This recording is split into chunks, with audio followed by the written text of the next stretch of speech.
Hello students, मैं doctor Ramjidas Rathore, faculty of commerce, MLB college Gwalior. आप सभी का मेरी क्लास में स्वागत करता हूं। हम बीकॉम फर्स्ट ईयर की क्लास को पढ़ रहे हैं और इसमें यूनिट 1 पर हम चर्चा करते आ रहे हैं। इसके पिछले वीडियो में भी हमने काफ़ी सारी बातें की हैं। आज हम जो बात करेंगे यूनिट 1 के बारे में, वह अंतिम खातों से संबंधित है। तो जो हमारा शीर्षक रहेगा वह शीर्षक रहेगा अंतिम खाते समायोजन सहित final accounts with adjustments. Dear students, इस टॉपिक से आपका सवाल पेपरों में पूछा जाता है। इसके पहले का जो हमने अध्ययन किया है वह सभी आपके लिए theoretical approach point of view से काफ़ी महत्वपूर्ण था। तो उसको थ्योरेटिकल पॉइंट ऑफ व्यू से आपको तैयार करना है और इस टॉपिक को आप अपने न्यूमेरिकल पॉइंट ऑफ व्यू से तैयार करें। तो इस वीडियो में काफ़ी सारी हम बातें अंतिम खातों के बारे में समझेंगे और कुछ उदाहरणों के माध्यम से भी आपको समझाने का प्रयास किया जाएगा। तो साथ ही साथ आप अपनी बुक के माध्यम से इस टॉपिक का रिवीजन अनिवार्य रूप से करें, क्योंकि इसके सवाल पेपर में आपसे पूछे जाएंगे। तो चलिए हम स्टार्ट करते हैं। तो हमारा जो शीर्षक है वह शीर्षक है अंतिम खाते समायोजन सहित फाइनल अकाउंट्स विथ एडजस्टमेंट। तो सबसे पहले तो हम ये समझते हैं कि अंतिम खाते होते क्या हैं। तो मीनिंग ऑफ फाइनल अकाउंट्स, तो वास्तविक निष्कर्ष निकालने तथा लाभ हानि एवं व्यापारिक स्थिति ज्ञात करने के लिए जो लेखांकन किया जाता है उसे अंतिम खाते बनाना, प्रिपेयरिंग ऑफ फाइनल अकाउंट्स कहा जाता है। प्रत्येक व्यवसायी अपने व्यवसाय की लाभ हानि ज्ञात करने के लिए एक निश्चित अवधि निर्धारित करता है और ये जो अवधि है वो सामान्यतः 1 वर्ष की होती है, जो कि 1 जनवरी से 31 दिसंबर तक या 1 अप्रैल से 31 मार्च तक या दीपावली से दूसरी दीपावली तक या दशहरे से दूसरे दशहरे तक कोई भी अवधि हो सकती है। वर्ष के अंत में जो खाते बनाए जाते हैं उन्हें अंतिम खाते कहा जाता है और इस अंतिम खातों में जो आप शामिल करेंगे, याद रखिएगा, मैन्युफैक्चरिंग अकाउंट निर्माण खाता, ट्रेडिंग अकाउंट व्यापारिक खाता, लाभ हानि खाता profit and loss account and balance sheet. अब यहाँ जो निर्माणी खाता है, यदि आपकी मैन्युफैक्चरिंग फर्म है तो आप निर्माणी खाता तैयार करेंगे और यदि आपकी ट्रेडिंग फर्म है तो आप केवल ट्रेडिंग अकाउंट तैयार करेंगे। तो ये अकॉर्डिंग टू सिचुएशन आप देख लीजिएगा कि आप कौन से खाते तैयार करना है। तो इस तरीके से आप अंतिम खाते बनाएंगे। अब यहाँ पर एक चीज़ और आप समझ लीजिएगा कि चूँकि आप अंतिम खाते समायोजन सहित की बात कर रहे हैं, तो यहाँ पर आपके लिए जो महत्वपूर्ण है वो महत्वपूर्ण बात क्या है कि हमको समायोजन भी करके चलना है। अब समायोजन क्या है? तो समायोजनों के बारे में आप इतना समझ लीजिए कि आप ट्रायल बैलेंस बनाते हैं। ट्रायल बैलेंस की 4 विधियाँ हम इसके पहले की वीडियो में समझ के आए हैं। तो वो तो था हमारा ओपनिंग ट्रायल बैलेंस। अब हमको चाहें तो हम एक क्लोजिंग ट्रायल बैलेंस और बना सकते हैं with the help of adjustment.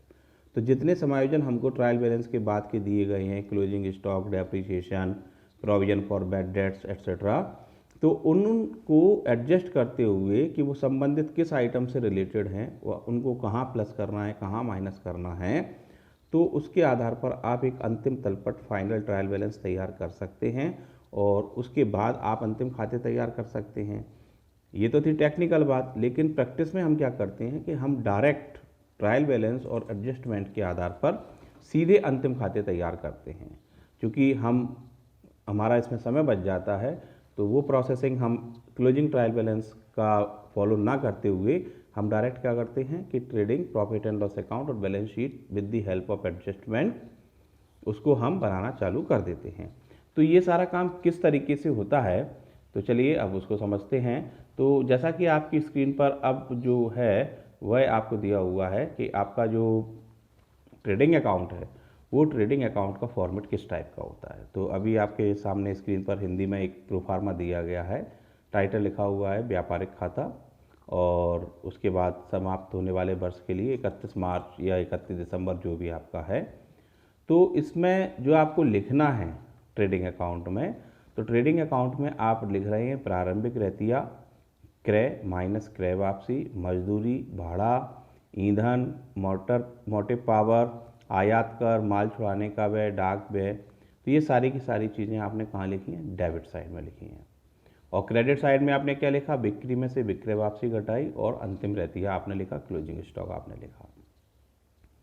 जो इसका टोटल करने का प्रोसेस है, तो टोटल आप कुछ भी कर दीजिए, डेबिट और क्रेडिट दोनों साइड का टोटल आपको कंपेयर करना है।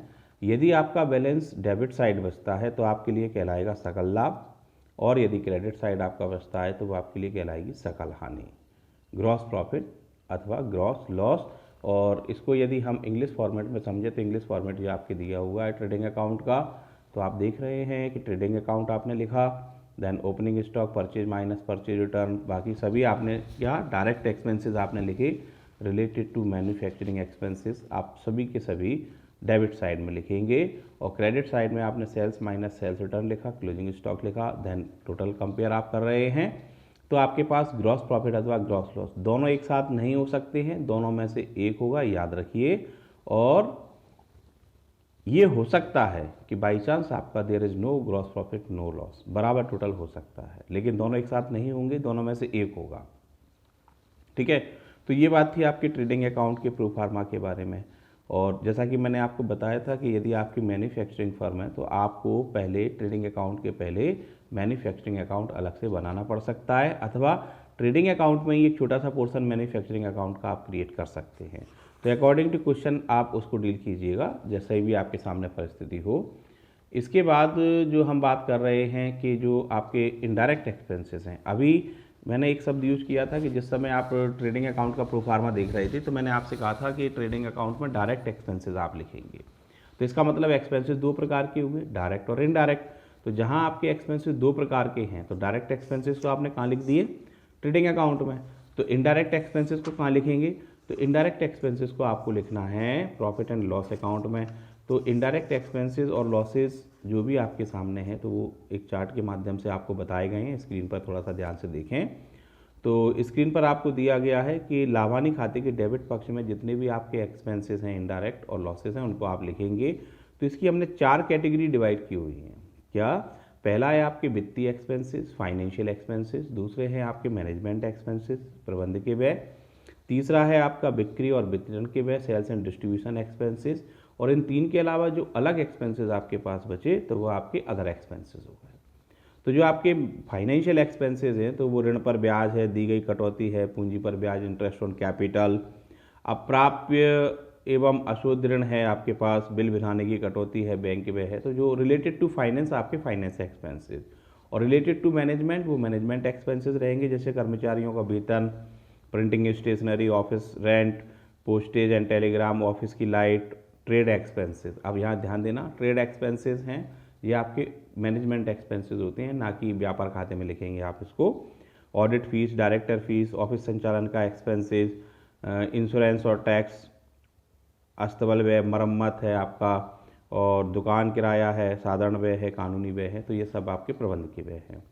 और सेल्स एंड डिस्ट्रीब्यूशन एक्सपेंसेस में जो आपके माल की बिक्री और वितरण से संबंधित हैं तो वह है आपका बाह्य गाड़ी भाड़ा, तो कैरेज आउटवार्ड और कैरेज इनवार्ड। तो कैरेज इनवार्ड तो आप लिखेंगे ट्रेडिंग अकाउंट में, और कैरेज आउटवार्ड को आप लिखेंगे प्रॉफिट एंड लॉस अकाउंट के डेबिट साइड में। एडवर्टाइजमेंट एक्सपेंसेस है आपका। अब निर्यात कर, अब यहाँ दो कर आपके पास आएंगे, एक आयात कर होगा, एक निर्यात कर। आयात कर आपका रिलेटेड टू परचेज होता है, वो ट्रेडिंग अकाउंट में लिखा जाएगा, और जो निर्यात कर है उसको आप प्रॉफिट एंड लॉस अकाउंट में लिखेंगे। बिक्री एजेंट का कमीशन है, वेतन है, माल का बीमा है, बिक्री वाले माल का बीमा।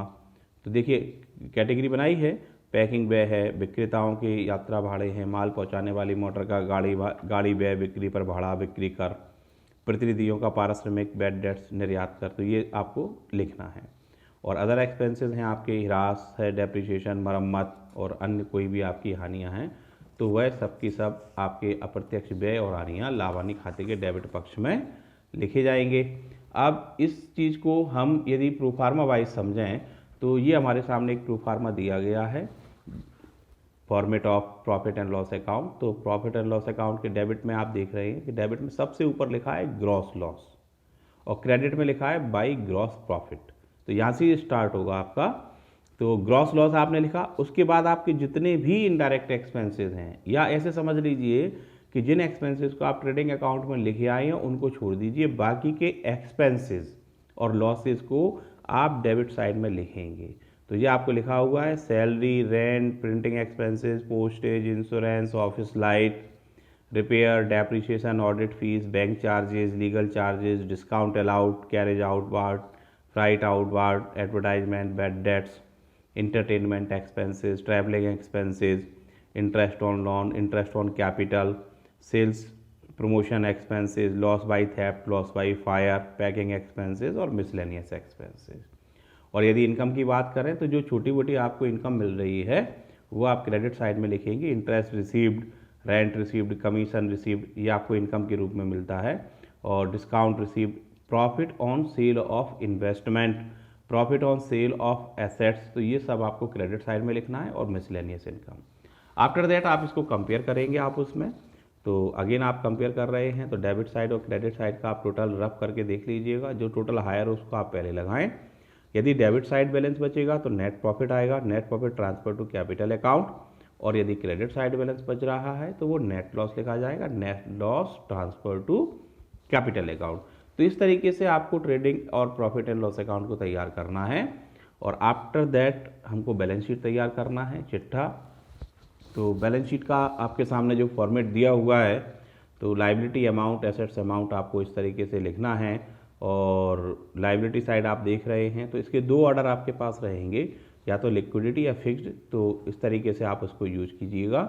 तो एक फॉर्मेट आपके सामने है, तो जिसमें आप देख रहे हैं बैंक ओवरड्राफ्ट है, बिल्स पेबल है, ट्रेड क्रेडिटर्स, लोन क्रेडिटर्स आपके हैं, आउटस्टैंडिंग एक्सपेंसेस हैं, लॉन्ग टर्म लोन्स हैं, then advance receipt of income है, और रिजर्व एंड फंड है। Last one capital. कैपिटल में आपने दो काम किए हुए, नेट प्रॉफिट जोड़ा हुआ है, ड्राइंग को माइनस किया हुआ है। और एसेट साइड में आप लिख रहे हैं तो cash in hand, cash at bank, ठीक है ना, money at call and short notice, investment आपके शॉर्ट टर्म है, डेटर्स है, बिल्स रिसीवेबल है, स्टॉक है आपके पास, क्लोजिंग स्टोर्स है, स्टोर्स, फर्नीचर, पेटेंट्स, कॉपीराइट, ठीक है ना, लिव स्टॉक, गुडविल वगैरह। तो ये सारी चीज़ें आप एसेट साइड में लिखेंगे। तो इस तरीके से आप जो एसेट साइड का टोटल होगा और लाइबिलिटी साइड का टोटल होगा, ये दोनों टोटल आपके बराबर होंगे। और बैलेंस शीट का टोटल मिलना इस बात का प्रमाण है कि आपने अभी तक जितना वर्क किया है वो सारा की सारा वर्क आपका सही था। तो इस तरीके से अभी हम जो समझ रहे थे वो trading, profit and loss account और बैलेंस शीट के प्रो फॉर्मा के बारे में हमने चर्चा की।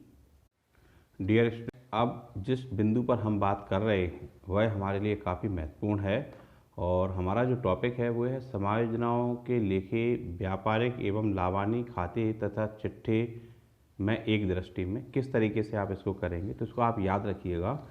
जैसे पहला एडजस्टमेंट है आपका डेप्रिसिएशन के लिए, तो डेप्रिसिएशन आप प्रॉफिट एंड लॉस अकाउंट के डेबिट में लिखेंगे, तो चिट्ठे में रिलेटेड एसेट्स में से घटाया जाएगा। सेकंड वन है आपका बैड डेट्स के लिए, प्रोविजन फॉर बैड डेट्स के लिए, तो प्रॉफिट एंड लॉस के डेबिट में आपको लिखना है, तो साथ ही साथ चिट्ठे में आपको देनदारों में से घटाना है। सेम थिंग आपका अशुद्ध ऋण एवं संदिग्ध ऋणों के लिए प्रावधान है, तो उसको भी प्रॉफिट एंड लॉस अकाउंट के आप डेबिट में लिखेंगे, और चिट्ठे में संपत्ति पक्ष में देनदारों में से आप उसको माइनस करेंगे। और देनदारों के लिए कटौती और उसके लिए प्रावधान है, तो इसको भी आपको लावानी खाते के डेबिट में लिखना है, और चिट्ठे में देनदारों की राशि में से घटाया जाना है। तो यहाँ अभी आपके पास जो प्रोविज़न थे डेब्टर्स से रिलेटेड, 3 प्रोविज़न पर हमने बात की, तीनों की तीनों आपको लावानी खाते के डेबिट में लिखना है, और चिट्ठे में बैलेंस शीट में आपको डेटर्स में से माइनस करना है। इसको आप याद रखिएगा। इसके बाद जो अगले एडजस्टमेंट्स हैं हमारे पास, तो अशुद्ध ऋणों का वसूल होना काफ़ी महत्वपूर्ण एडजस्टमेंट है हमारे लिए ये। तो क्या होता है कि कभी कभी जो बैड डेट्स हमने मान लिए हैं वो बैड डेट्स हमको आगे जाके रिकवर हो जाते हैं। तो रिकवरी ऑफ बैड डेट्स यदि हमारे सामने दी गई है तो उस अमाउंट को आप लिखेंगे प्रॉफिट एंड लॉस अकाउंट के क्रेडिट में, और बैलेंस शीट में जो संपत्ति पक्ष एसेट साइड आप मैनेज कर रहे हैं उसमें कैश में आप प्लस करेंगे। तो कैश में प्लस करना है और प्रॉफिट एंड लॉस के क्रेडिट में लिखना है रिकवरी ऑफ बैड डेट्स को। देन डिस्काउंट ऑन क्रेडिटर्स, लेनदारों पर कटौती यदि आपके पास है तो उसको आप लावानी खाते के क्रेडिट पक्ष में लिखेंगे लेनदारों की कटौती, और दायित्व पक्ष में लेनदारों में से क्रेडिटर्स में से उसको घटाया जाएगा। इसके बाद आपका अदत्त मजदूरी, अदत्त वेतन और अन्य अदत्त व्यय। तो देखिए जो आपका वेतन है तो सैलरी को हम लाभानी खाते के डेबिट में लिखते हैं, तो आउटस्टैंडिंग सैलरी को आप लाभानी खाते के डेबिट में सैलरी में प्लस करेंगे और चिट्ठे में लायबिलिटी साइड लिखेंगे। अदत्त मजदूरी है तो बेजेस हम ट्रेडिंग अकाउंट में लिखते हैं, तो व्यापार खाते के डेबिट में उसको जोड़ा जाएगा आउटस्टैंडिंग बेजेस को, और बैलेंस शीट में लायबिलिटी साइड आप उसको लिखेंगे। और आपके अदर आउटस्टैंडिंग एक्सपेंसेस हैं तो जैसा भी आपका एक्सपेंस है, ट्रेडिंग अकाउंट का है तो ट्रेडिंग में आप उसको प्लस कीजिए, और प्रॉफिट एंड लॉस अकाउंट का है तो प्रॉफिट एंड लॉस अकाउंट में प्लस कीजिए, लेकिन आउटस्टैंडिंग है इसलिए आप उसको लायबिलिटी साइड में बैलेंस शीट में रिकॉर्ड करेंगे। तो ये आपको याद रखना है। अभी हम जिस लिस्ट पर चर्चा कर रहे हैं वो एडजस्टमेंट की लिस्ट है, तो एडजस्टमेंट को एट ए ग्लेंस हम जल्दी से कहाँ पर ट्रीट करेंगे वो बात आपको समझाने का प्रयास किया जा रहा है। और जो अगला एडजस्टमेंट है वो है प्रीपेड एक्सपेंसेस। तो प्रीपेड एक्सपेंसेस जो आउटस्टैंडिंग था उसका उल्टा होता है, तो इसमें आप क्या करेंगे कि जितने भी आपके प्रीपेड एक्सपेंसेस हैं, ट्रेडिंग का है तो ट्रेडिंग में, प्रॉफिट एंड लॉस अकाउंट का है तो प्रॉफिट एंड लॉस अकाउंट में, तो संबंधित में से आप उसको घटाएंगे, लेस करेंगे और बैलेंस शीट में एसेट साइड आप उसको लिखेंगे। इसके बाद आपके पास है एक्यूड इनकम। अभी हम एक्सपेंसेस की बात कर रहे थे, अब इनकम की बात कर रहे हैं। तो इनकम हम प्रॉफिट एंड लॉस अकाउंट के क्रेडिट साइड में लिखते हैं, तो लाभानी खाते के क्रेडिट पक्ष में उस संबंधित आइटम में आप प्लस करें, और एक्यूड इनकम है इसलिए आप उसको बैलेंस शीट में एसेट साइड में भी लिखेंगे। और यदि एडवांस प्राप्त है जो कि अपोजिट होगा, तो लाभानी खाते के क्रेडिट पक्ष में जो रिलेटेड इनकम है उस इनकम में से आप एडवांस इनकम को घटा दीजिए, और एडवांस आपको मिला है, आपको काम करना पड़ेगा, इसलिए आप उसको बैलेंस शीट में लायबिलिटी साइड लिखेंगे। क्लियर है? यहाँ तक आपको समझ में आया? अब आगे हम चर्चा करते हैं। तो अगला जो बिंदु है वह है पूंजी पर आय। तो पूंजी का जो ब्याज है हमारे पास, तो इंटरेस्ट ऑन कैपिटल, वो प्रॉफिट एंड लॉस के डेबिट पक्ष में लिखा जाएगा, और बैलेंस शीट में जो आपके पास कैपिटल दी हुई है उस बैलेंस शीट में कैपिटल में आप लायबिलिटी साइड उसको प्लस करेंगे। और यदि आहरण पर ब्याज है, इंटरेस्ट ऑन ड्राइंग है, तो इंटरेस्ट ऑन ड्राइंग आपकी व्यापार की इनकम होती है, इसलिए हम उसको प्रॉफिट एंड लॉस अकाउंट के क्रेडिट पक्ष में लिखेंगे। तो साथ ही साथ चिट्ठी में जो लायबिलिटी साइड है हमारे पास, उस लायबिलिटी साइड में जो ड्राइंग दिया हुआ है उस ड्राइंग में आप उसको प्लस करेंगे पहले, और जो प्लस करने के बाद जो अमाउंट आया है उसको आप कैपिटल में से घटाएंगे। ठीक है? तो ये इंटरेस्ट ऑन ड्राइंग का आपको ट्रीटमेंट करना है।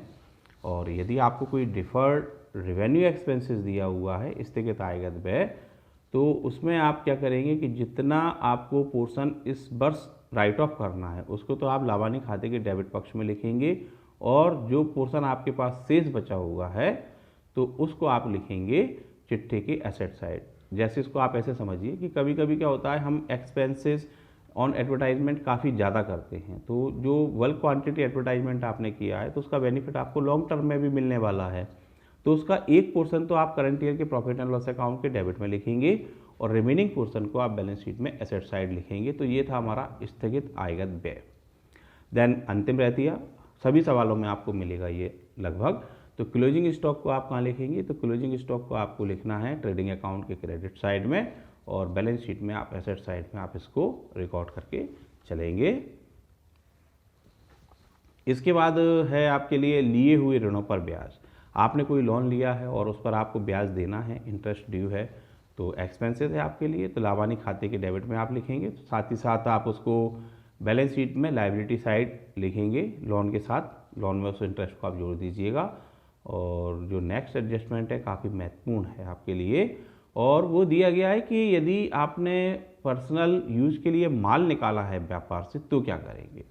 तो उसके लिए याद रखें कि व्यापार खाते की डेबिट पक्ष में आपको परचेज में से उस ड्राइंग ऑफ गुड्स को घटाना है, और साथ ही साथ आपको जो लायबिलिटी साइड है बैलेंस शीट का उसमें आहरण में आप उसको प्लस कर दीजिए, और प्लस करने के बाद जो अमाउंट आपकी आती है उसको आप कैपिटल के साथ एडजस्ट करेंगे। Clear? Then next one adjustment हमारे सामने है, वह है माल नमूने में मुफ्त दिया। आप फ्री सैंपल जो गुड्स बांटते हैं, तो आपका परचेज किया हुआ माल कम हो रहा है एट कॉस्ट प्राइस, तो ट्रेडिंग अकाउंट में आप उसको माइनस करेंगे परचेज में से, और प्रॉफिट एंड लॉस अकाउंट के डेबिट में लिखेंगे, क्योंकि एडवर्टाइजमेंट आपका एक तरह से एक्सपेंस है। और यदि आपका कोई माल खो जाता है, चोरी हो जाता है या अन्य प्रकार से लॉस हो जाता है तो उसको आप व्यापार खाते के क्रेडिट में लिखेंगे, तो साथ ही साथ आप उसको लाभानी खाते के डेबिट में भी रिकॉर्ड करेंगे।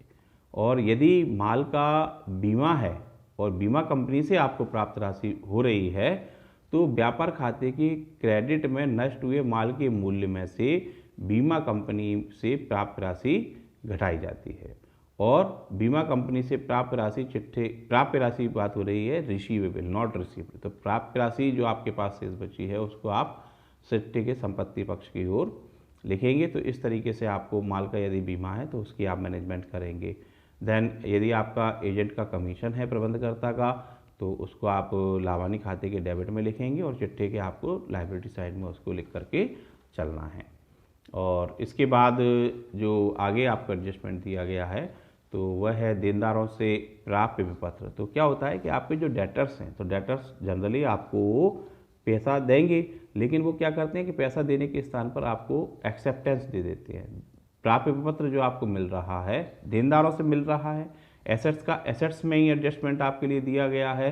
तो आप क्या करेंगे कि जितने आपको प्राप्य पत्र मिल रहे हैं वह राशि देनदारों में से घटाएंगे, और देनदारों में से जो राशि घटाई गई है नए क्रिएशन आपके लिए एक ब्लॉक हुआ है, वो है बिल्स रिसीवेबल का। उसको आप बिल्स रिसीवेबल के नाम से लिखेंगे। यदि पहले से लिखे हुए तो आप उसमें जोड़ दीजिए, और पहले से नहीं है तो नया क्रिएशन आप बिल्स रिसीवेबल का कर लीजिएगा। इसके बाद है मशीन उधार क्रय की एडजस्टमेंट में आपको दिया गया है। तो मशीन एसेट्स है आपकी, चिट्ठे की संपत्ति पक्ष की ओर लिखी जाएगी। चूंकि आपने उधार खरीदी है इसलिए आप इसकी अमाउंट को लायबिलिटी साइड में भी बैलेंस शीट में लिखेंगे। अब नेक्स्ट एडजस्टमेंट जो आपको दिया गया है वह है लेनदारों को दिए गए विपत्र। तो जैसे देनदारों से आपको बिल मिलते हैं तो आप अपने लेनदारों को अपने बिल दे भी सकते हैं। तो संबंधित लेनदारों की राशि में से आप उसको घटा देंगे दायित्व पक्ष में, और साथ ही साथ देय विपत्र के नाम से एक नया आप टॉपिक क्रिएट करेंगे। और यदि पहले से ही बिल्स पेबल दिए गए हैं तो आप उनमें प्लस कर दीजिए। एंड लास्ट वन हमारे पास है दिए गए ऋणों पर ब्याज। तो जो ऋण आपने दिए हैं यदि उनका ब्याज आपको एक्यूर्ड हुआ है तो उसको आप लाभानी खाते के क्रेडिट पक्ष में लिख दीजिए। इंटरेस्ट यदि पहले से ही है तो आप उसमें प्लस कर दीजिएगा। और जो बैलेंस शीट है तो बैलेंस शीट में यदि आपने कोई लोन अकाउंट इस तरह से क्रिएट किया है संपत्ति पक्ष में तो उसमें आप इंटरेस्ट को प्लस कर देंगे। तो अभी हम जो लिस्ट पर बात कर रहे थे वो लिस्ट हमारे लिए बहुत महत्वपूर्ण है। डियर स्टूडेंट्स, इस लिस्ट को आप याद रखिएगा।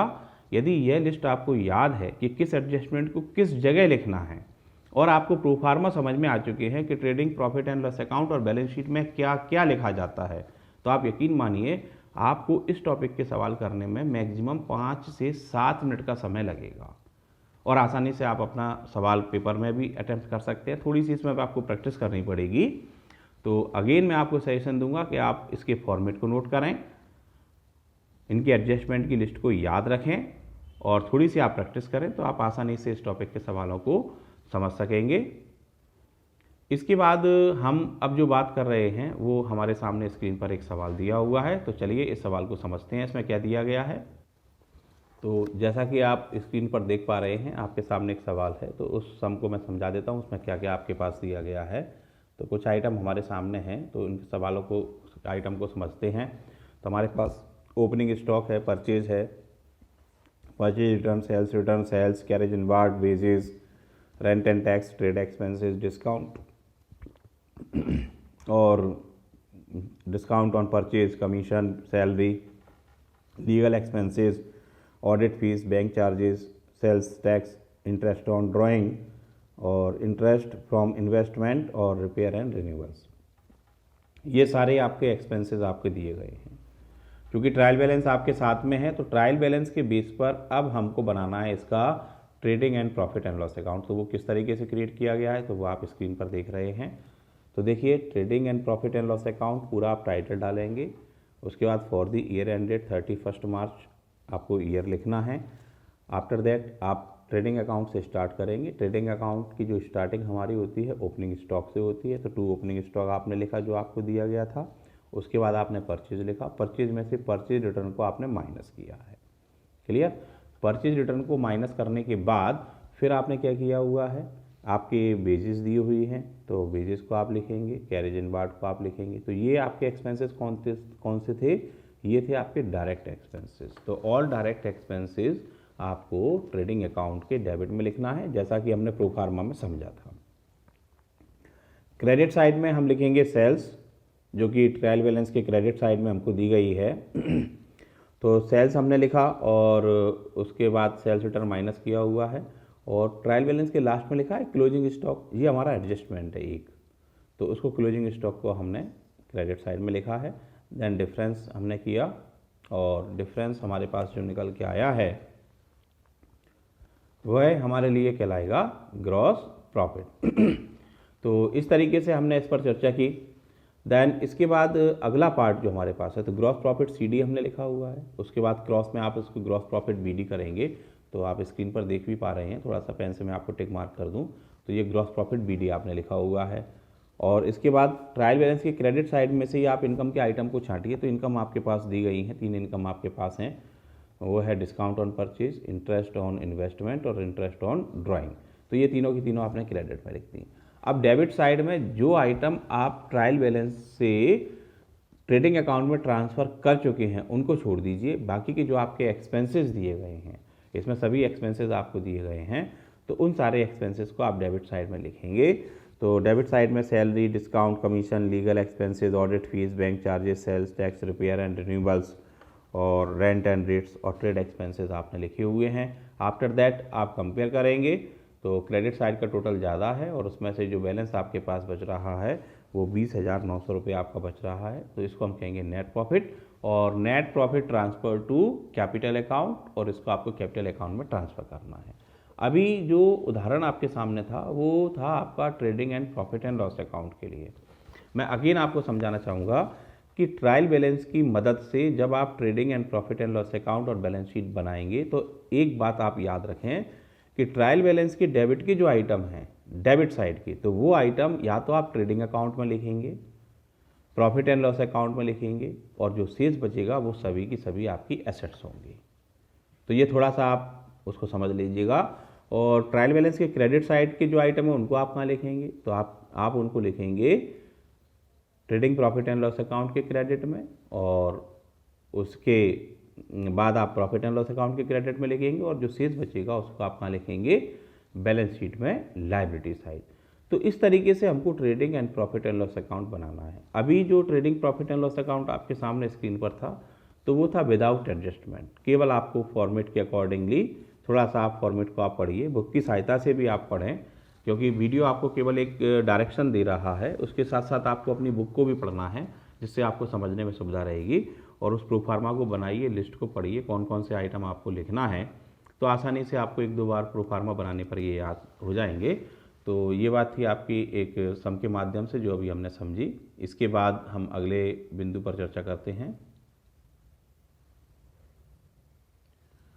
अब अगला जो सवाल है ये थोड़ा आपके लिए बड़ा सवाल है, लेकिन इसको आप ध्यान से समझें। तो आपके लिए जो दिया गया है वो आपके लिए है, एक सम लिखा हुआ है जिसमें आपको ट्रायल बैलेंस की जानकारी दी गई है। तो ट्रायल बैलेंस के ये सभी आइटम लिखे हुए हैं, डेबिट और क्रेडिट, ठीक है ना। तो डेबिट साइड में आपके काफ़ी सारे आइटम हैं, और क्रेडिट साइड में भी कुछ आइटम आपको दिए गए हैं अमाउंट वाइज। तो stock purchase, purchase return, fuel and power, आपका factory electric expenses, factory wages, carriage on purchase, manufacturing expenses, sales return, office salary, travelling expenses, carriage on sales, rent and rates, office expenses, discount, insurance, capital, plant machine, fixture and fitting, cash at bank और cash in hand. अब ये जो trial balance की list दी गई है, अब आप क्या करेंगे कि अभी आपको एडजस्टमेंट की लिस्ट और बता रहा हूँ मैं।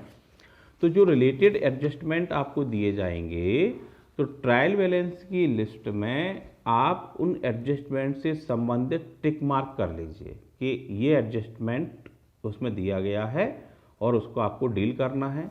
तो टिक मार्क करने से आपको बेनिफिट ये होगा कि आपको याद रहेगा इसके बारे में एडजस्टमेंट में कुछ जानकारी लिखी हुई है, और उसके बाद आप सवाल को सॉल्व करें।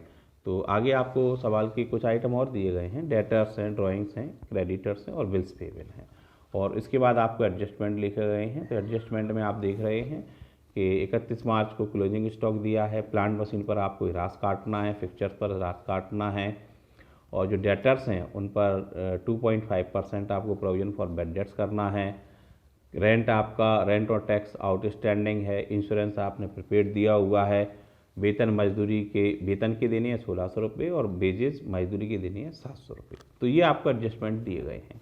अब ट्रायल बैलेंस में आप क्या करेंगे कि जो प्लांट मशीनरी है उस पर आप टिक लगाइए, फिक्चर्स फिटिंग पर टिक लगाइए, डेटर्स पर टिक लगाइए, रेंट पर टिक लगाइए, इंश्योरेंस पर टिक लगाइए, वेतन पर और मजदूरी पर टिक लगाइए। इससे आपको क्या सुविधा मिलेगी कि ट्रायल बैलेंस की आप आइटम लिखेंगे तो उस समय आपको याद रहेगा इसके बारे में नीचे लिखा हुआ है और उस एडजस्टमेंट को डील करना है।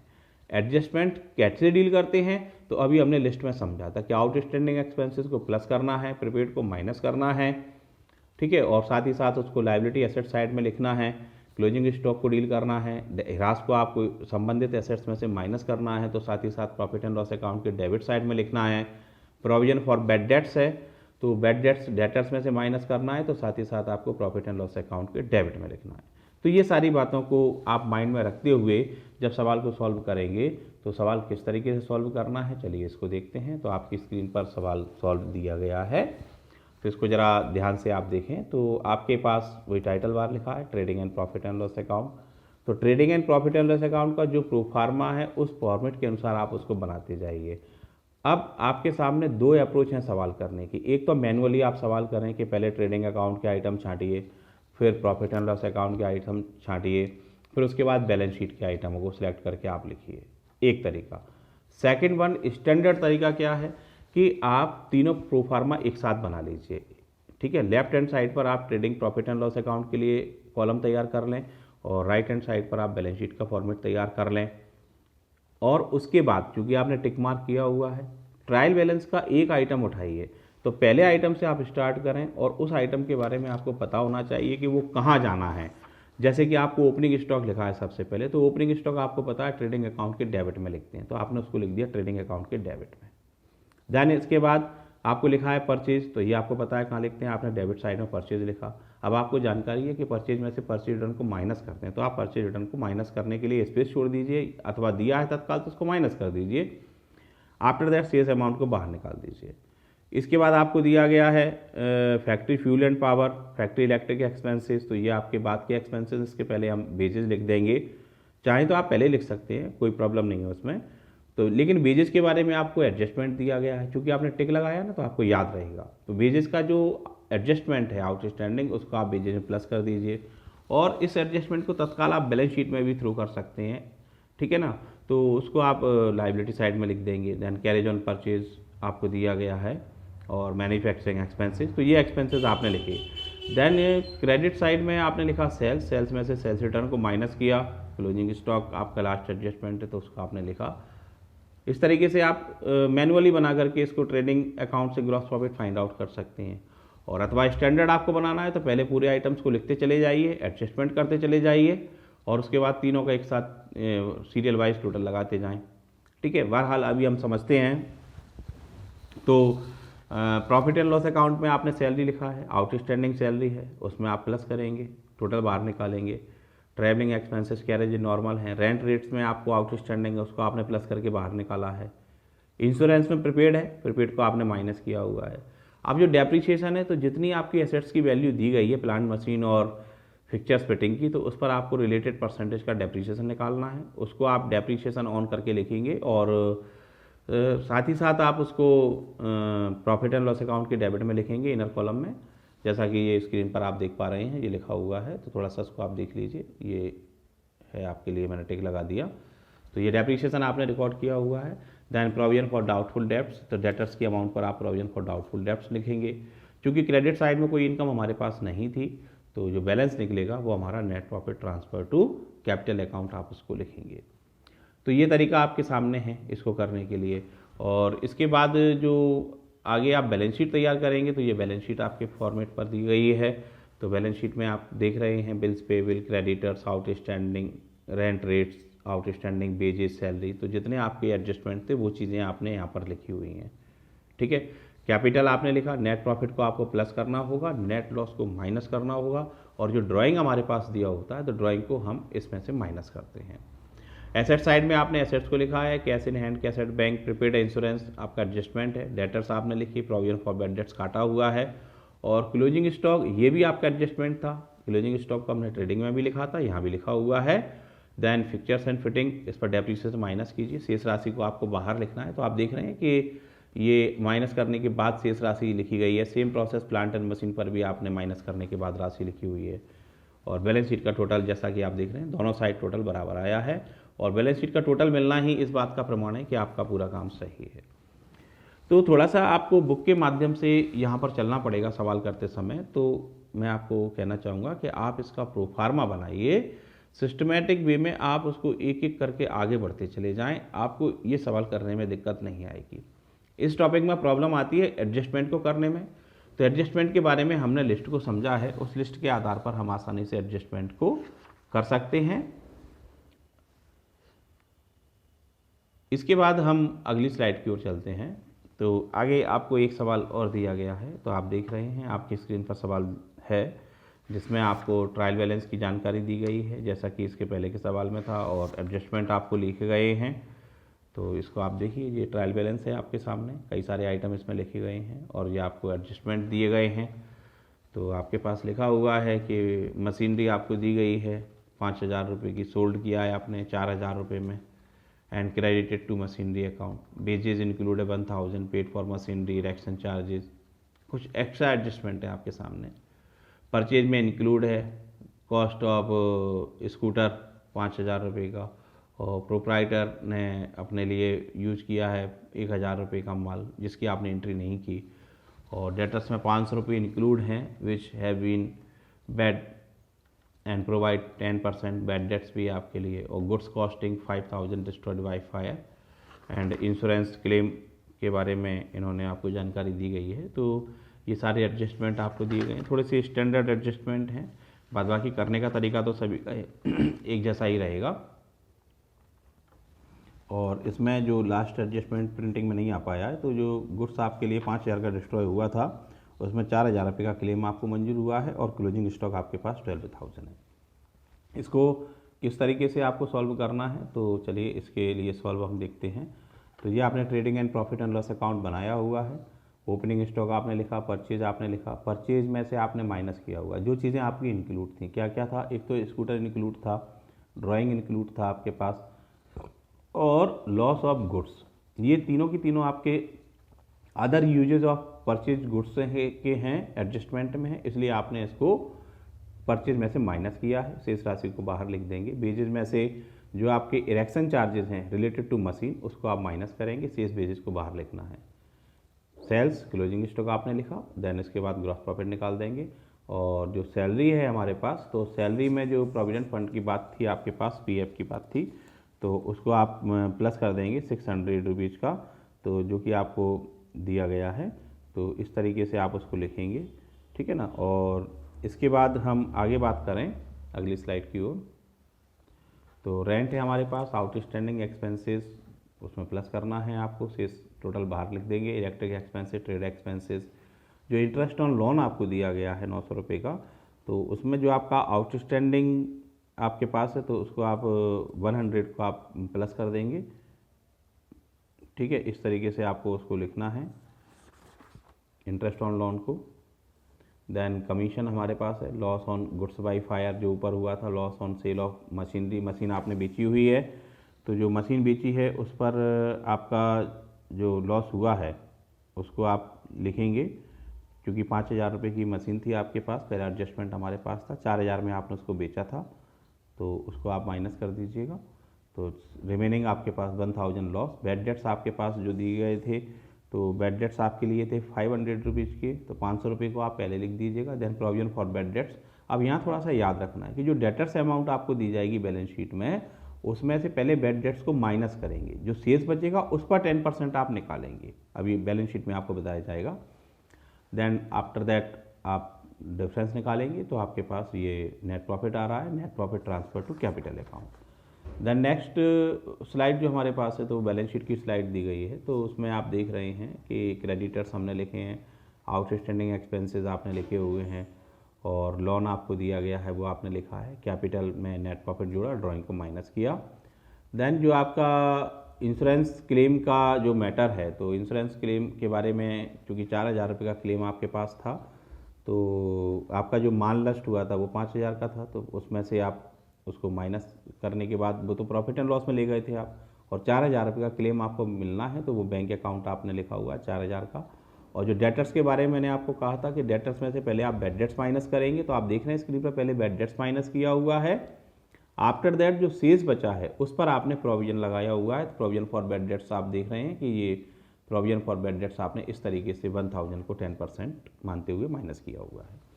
इसके बाद आपने क्या किया हुआ है कि अदर आपकी जो एसेट्स हैं वो आपने लिखी, closing stock, furniture, scooter, machine, building वगैरह, और उसके बाद आपने टोटल कर दिया। और कुछ आपको जो कैलकुलेशंस दिए गए हैं तो थोड़ा सा उनको भी आप फोकस कर लें। तो जो मशीनरी की बात थी आपके पास, तो मशीनरी आपके पास 29,000 की दी गई थी, लॉस ऑन सेल आपको दिया 1,000 का। देन आपके पास बचा 28,000 का, 1,000 का आपका इरेक्शन चार्ज जो वेजेज में से आपने ट्रांसफ़र लिया है, तब आपके पास टोटल 29,000 आया है। और जो रेंट की बात है तो रेंट आपके लिए 250 रुपये महीने था, 12 महीने का रेंट आपका हो रहा है 3,000 रुपये, जबकि रेंट आपके पास कितना है, आपके पास रेंट की जानकारी आपके पास है 2,750 रुपये की, तो रिमेनिंग आपके पास कितना बचा, 250 रुपये। अब यहाँ पर कुछ बातें आपको याद रखना है कि एडजस्टमेंट दो टाइप में होते हैं, एक तो आपको क्लियर एडजस्टमेंट में लिखा हुआ है और दूसरा आपका हिडन एडजस्टमेंट। तो जो सैलरी में प्रोविडेंट फंड वाली बात थी तो वो आपके पास हिडन एडजस्टमेंट में था, और जो आपका रेंट है तो रेंट के बारे में भी हिडन एडजस्टमेंट में है कि 250 रुपये पर मंथ आपको दिया हुआ है और उसके बाद आप उसको डील करना है। तो ये कुछ बातें आपको याद रखनी है। तो 250 रुपये पर मंथ के हिसाब से आपको रेंट दिया गया था, तो रेंट आपका बन रहा है टोटल, और आपने पेमेंट कितना किया है, आपने पेमेंट किया 2,750 का, जबकि बन रहा है 3,000, तो रिमेनिंग आपका आउटस्टैंडिंग रेंट आपने निकाला। देन लोन के बारे में, तो लोन आपको 10,000 का दिया हुआ है 10% फिगर पर, लेकिन इंटरेस्ट की जानकारी नहीं है, that mean outstanding interest understanding में है आपके पास। तो पेमेंट आपने दिया था 100 रुपये का, तो इसलिए आपका रिमेनिंग आपके पास 900 रुपये का आपके पास हिसाब किताब बना। तो इस तरह से आप रेंट की बात करेंगे और इस तरीके से आप इस सारी जानकारी को करेंगे with the help of calculation. और ड्राइंग आपके पास है तो 5,000 रुपये की ड्राइंग आपके पास थी, प्लस 1,000 का आपने विड्रॉ ऑफ गुड्स किया हुआ है, तो उसको भी आप मेंटेन करेंगे। तो इस तरीके से हमको ये सारी बातों को करना है। तो अभी हम जो बातें समझ रहे थे तो वो सारा की सारा मैटर हमने trading, profit and loss account और बैलेंस शीट के बारे में सीखा। मैं आपसे कहना चाहूँगा कि आप अपनी अकाउंट की बुक के माध्यम से इस टॉपिक को एक बार दोबारा रिवाइज करें, फॉर्मेट को तैयार कीजिएगा, कुछ एग्जाम्पल्स को कीजिएगा, देन आप प्रैक्टिकल को कीजिएगा। इस टॉपिक के सवाल आपके पेपर में पूछे जाएंगे, जितना ज़्यादा आप सवालों का रिवीजन करेंगे उतना ज़्यादा आप इस टॉपिक में एक्सपर्ट बनेंगे। आप सभी ने इस वीडियो को ध्यान से देखा, सुना, समझा, उसके लिए आप सभी का बहुत बहुत धन्यवाद। Thank you and have a nice day.